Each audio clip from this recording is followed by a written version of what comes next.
올겨울 들어 가장 강력한 한파가 찾아왔습니다.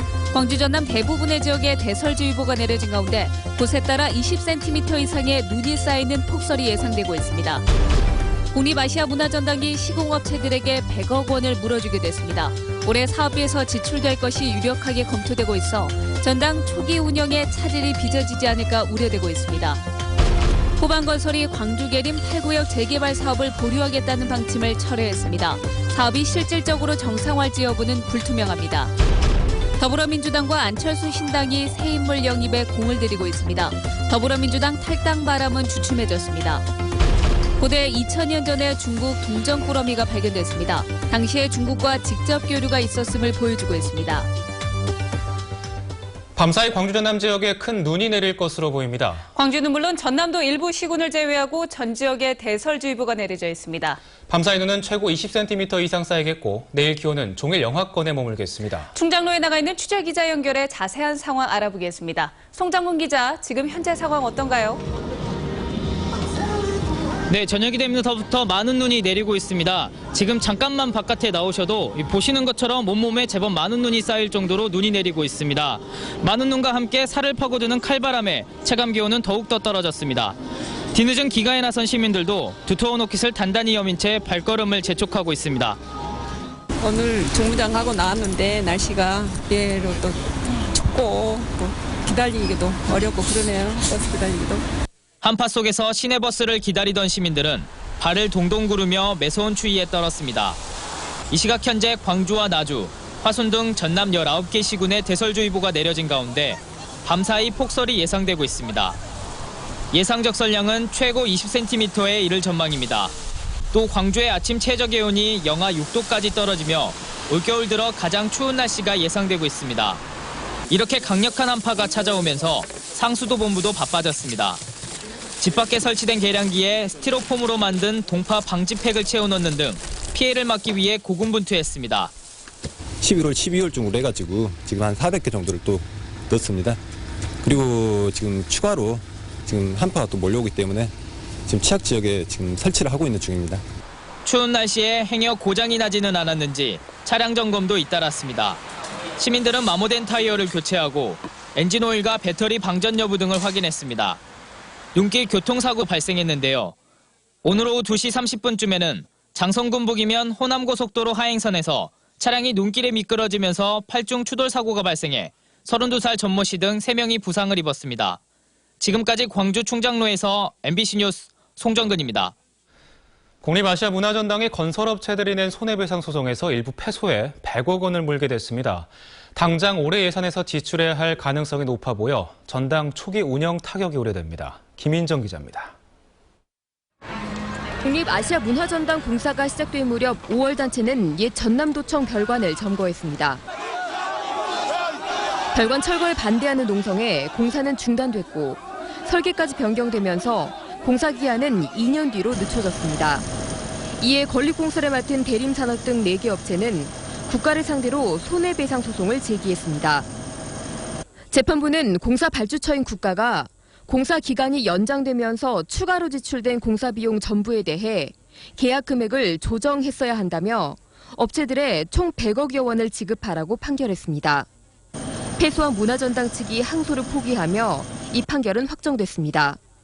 문제는 전당 측이 건설 업체들에게 물어줘야 할 100억 원을 720억 원 남짓인 올해 사업비에서 지출하는 방안을 가장 유력하게 검토하고 있다는 겁니다. 이럴 경우 콘텐츠 개발과 프로그램 운영에 대부분 쓰여야 할 예산이 크게 줄면서 운영 차질이 불가피하게 됩니다. 아시아문화전당은 그렇지 않아도 전당을 채우고 있는 콘텐츠가 빈약하다는 지적을 받고 있는 상황. 더구나 올해는 아셈 장관회의라는 큰 국제 행사를 앞두고 있어 콘텐츠 보강에 총력을 다해야 할 시점이라 우려가 더욱 커지고 있습니다. MBC 뉴스 김인정입니다. 수영대회 선수촌을 짓는 광주계림 8구역 재개발 사업을 시공사인 호반건설이 무기한 보류했다는 내용 지난주에 전해드렸는데요. 호반건설이 이를 일주일 만에 철회했습니다. 정용욱 기자입니다. 수영대회 선수촌 예정지로 재개발이 추진되고 있는 계림 8구역입니다. 시공사인 호반건설은 지난 8일 조합에 공문을 보내 재개발 사업을 무기한 보류하겠다고 통보했습니다. 재개발 조합과 비대위 간의 불협 화음에다 사업 참여 이후 회사 이미지가 실추됐다는 등의 이유에서입니다. 호반건설이 일주일 만에 보류 결정을 철회했습니다. 광주시와 재개발조합이 수영대의 일정 차질을 우려하며 설득에 나서자 재개발을 정상 추진하기로 태도를 바꾼 겁니다. 버스 안 돼요. 30명 갔다 오면 조합장이나. 없고 정상적으로 해주라. 겉으로는 사업이 정상화됐지만 호반건설이 애초에 내세운 사업 보류 이유는 여전히 해결되지 않고 진행형입니다.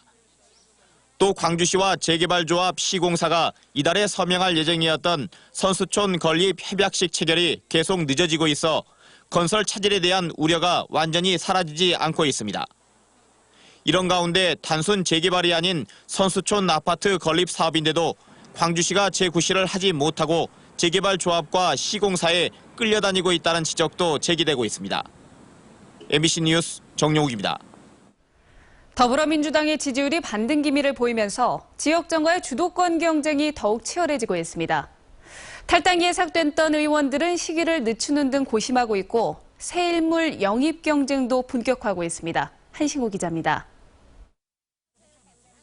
더불어민주당과 안철수 신당이 민심 향배에 결정적인 새 인물 영입에 공을 들이고 있습니다. 양양자 전 삼성전자 상무와 김민정 전 참여연대 사무처장 등을 영입한 더민주는 오는 24일 광주에서 이들과 함께 더불어 콘서트를 열기로 했습니다. 또 일부 선거구에는 영입 인사를 전략 공천하기로 했습니다. 탈당 지역은 전략공천 대상이 됩니다. 오기영 변호사라든지 또 양양자 또 삼성전자 상무님이라든지 그분들은 저희가 전략공천하려고. 국민의당도 여기에 맞춰서 지난 20년 동안 지역 법관으로 활동해온 송기석 전 부장판사를 영입하며 호남 차별 극복과 정치 기득권 배격 등 광주 시민을 위한 6대의 약속을 발표했습니다. 오로지 광주 시민을 위한 정치, 광주 시민에 의한 정치, 광주 시민의 정치를 선언하고 미래를 향한 담대한 변화를 시작하고자 합니다. 당초 이번 주 더불어민주당 탈당설이 나돌았던 의원들의 행보는 신중 모드로 돌아섰습니다. 박혜자, 김용록, 이계호, 이윤석 의원 등은 좀 더 시간을 갖고 탈당 시기를 결정하기로 했습니다. 문재인 대표가 이르면 이번 주 중에 대표직을 사퇴할 가능성이 높아진 데다가 최근 더민주가 안철수 신당에 앞서는 여론조사 결과가 나온 것도 탈당 시기를 늦춘 배경으로 해석되고 있습니다. MBC 뉴스 한신구입니다. 광주의 옛 무덤 유적지에서 2000년 전, 그러니까 1세기 무렵에 중국 동전이 무더기로 발견됐습니다. 영산강을 중심으로 한 한반도의 서남권이 고대 중국과의 교류 중심지였음을 보여주는 근거로 평가되고 있습니다. 박수인 기자입니다. 광주시 광산구의 옛 무덤 유적지에서 지난달 말 발굴된 동전입니다. 동전 앞면에 쓰인 글자를 따서 화천이라 불리는 이 동전은 1세기 무렵인 중국 신나라 때 사용되던 화폐입니다. 이거 주전 연도가 확실하기 때문에 기념명이 14년부터 40년이기 때문에 초기 시대라고 표현할 게 무리가 없을 것 같습니다. 그동안 국내에서도 화천이 한두 점씩 발견되기는 했지만 50여 개가 꾸러미 채 발견된 건 이번이 처음입니다. 이 고대 중국의 동전이 무더기로 발견된 곳은 영산강의 두 지류가 만나는 곳으로 2000년 전 중국과 교역을 했던 정치 세력이 서남권을 중심으로 형성됐음을 보여줍니다. 영산강의 상류 지역, 광주 지역의 거대한 정치태라는 집단과의 중국과의 직접적으로 교역했던 물적 증거가 화폐로서 기능했던 화천이라고 볼 수 있는 겁니다. 화천이 발견된 유적지에서는 청동기 시대 화살촉과 철기 시대 농기구 등 오랜 기간에 걸친 유물들이 함께 확인돼 학계의 관심을 끌고 있습니다. MBC 뉴스 박수인입니다. 청년 취업이 사회 문제가 되고 있는 요즘 여수 산단업체에 취업하려는 열기가 뜨거워지고 있습니다. 고졸 생산직 사원 취업을 위해 대학 재학생이 학업을 중도에 포기하는가 하면 맞춤형 인력 양성에 나서는 마이스터고 지원율도 치열해지고 있습니다. 김종태 기자입니다. 여수 산단 맞춤형 산업 인력 양성 사업인 테크니션 스쿨 교육장. 35명의 교육생들이 산단 업체들이 원하는 인성 교육을 받고 있습니다. 8개월간 교육을 마치면 산단 업체들이 졸업생 가운데 우수 인재를 뽑아 생산직 사원으로 채용합니다. 올해로 운영 7년째인 테크니션 스쿨 졸업생들의 취업률은 평균 90% 이상. 사정이 이렇다 보니 올해 테크니션 스쿨의 교육생 모집 경쟁률만 12대 1을 넘어섰습니다. 일부 교육생은 테크니션 스쿨에 들어오기 위해 4년제 대학을 다니다 포기했습니다. 이게 소문이 나다 보니까 각 지방에 있는 학생들이 다시 여수시로 와서 또 취직 학원을 다니면서 여길 들어오려고 영어 공부나 그다음에 자격증 시험을 공부를 하고 있습니다. 그래서 역시 졸업과 동시에 산단 취업을 보장받는 마이스터고인 여수 서교화학고. 방학인데도 학생들이 자신의 가치관 정립을 위한 교육을 받고 있습니다. 이 학교 학생들은 일찌감치 대학 진학보다는 취업을 선택하고 이 학교에 입학합니다. 학교에서 3년간 실무 교육을 체계적으로 연마하면 졸업생 가운데 절반 이상이 다른 곳보다 비교적 대우가 좋은 산단업체에 취업하고 있습니다. 산단업체의 높은 취업률이 알려지면서 신입생들의 경쟁률은 물론 학업 수준도 내신 성적 상위 20%로 올라갔습니다. 한 3년 이렇게 쭉 지내면서 실제적으로 이제 인재육성 명품 인재가 돼서 취업이 되다 보니까 학부모들도 이제 확신을 갖는 거죠. 학생들도 확신을 갖고 해서 상위 1, 2%짜리도 오게 된 것 같습니다. 산단업체로 국한되지만 고졸 인재 육성을 위한 맞춤형 프로그램과 마이스터고가 대학 졸업생들의 취업난과 맞물려 그 어느 때보다 인기를 끌고 있습니다. MBC 뉴스 김종태입니다. 삼성전자 광주 사업장 생산라인 폐쇄로 인한 지역 협력업체들의 피해를 전수조사용 광주시가 지원책을 내놨습니다.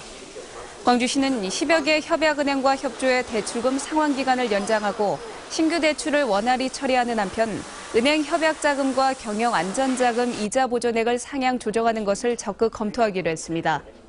또 중소기업이 해외 진출을 할 수 있도록 참여 기회를 주고 홈쇼핑 입점 지원 등 마케팅에도 도움을 주기로 했습니다.